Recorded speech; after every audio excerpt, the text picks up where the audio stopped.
1 Samuel chapter 16 verses 1b, 6-7, and 10-13a.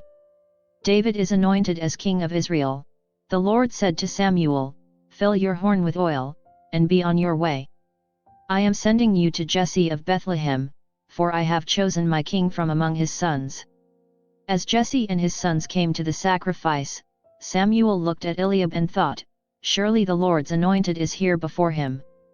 But the Lord said to Samuel, "Do not judge from his appearance or from his lofty stature, because I have rejected him.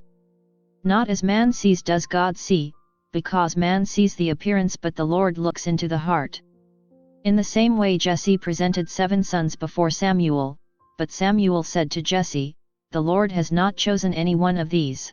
Then Samuel asked Jesse, "Are these all the sons you have?" Jesse replied, "There is still the youngest who is tending the sheep." Samuel said to Jesse, "Send for him, we will not begin the sacrificial banquet, until he arrives here." Jesse sent and had the young man brought to them. He was ruddy, a youth handsome to behold and making a splendid appearance. The Lord said, "There anoint him, for this is the one."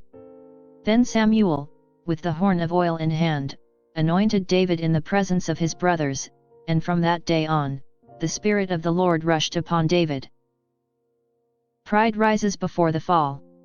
Saul, Israel's first king, forgot that it was God that gave him his power. Pride, arrogance, and self-importance rose in Saul. David was chosen by God to succeed Saul. David was a nice-looking kid. He was a shepherd, a giant killer, courageous, and was in a human sense a predecessor of Jesus. Like most people, he had a dark side. He was also a betrayer, a liar, an adulterer, and a murderer. It's nice that the Bible doesn't hide David's bad side. Why? So we can learn from his faults and failures.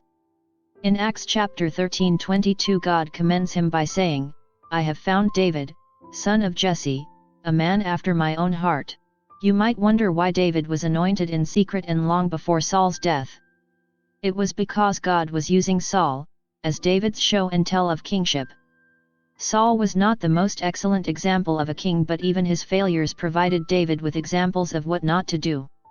David was not related to Israel's first king, Saul, and therefore not in any line of succession. Saul's choice as successor was his son Jonathan. Both Saul and Jonathan were killed in battle, which cleared the way for God's choice, David, to take the throne. As long as Saul was alive, David remained loyal to him and never sought to kill him, even though he had a few opportunities to do so. When Saul and Jonathan were killed in battle, David was not only God's selection to succeed Saul, but the people in the street also saw David as the best qualified choice to replace Saul. With all of David's faults, he never lost sight of his faith in God. He was a sinner, but he was quick to seek to confess and repent. Saul had taken God's forgiveness lightly. David never did that. David willingly suffered the consequences of his sin. His children certainly were difficult to raise, and the family had many struggles. He did the crime and was willing to do the time. God's forgiving arms are always outstretched and are waiting for us to accept His forgiving grace. Every outcome of every challenge should reveal how God supplies the grace to make it through what was seemingly impossible. Father Leo Paddling Ugh.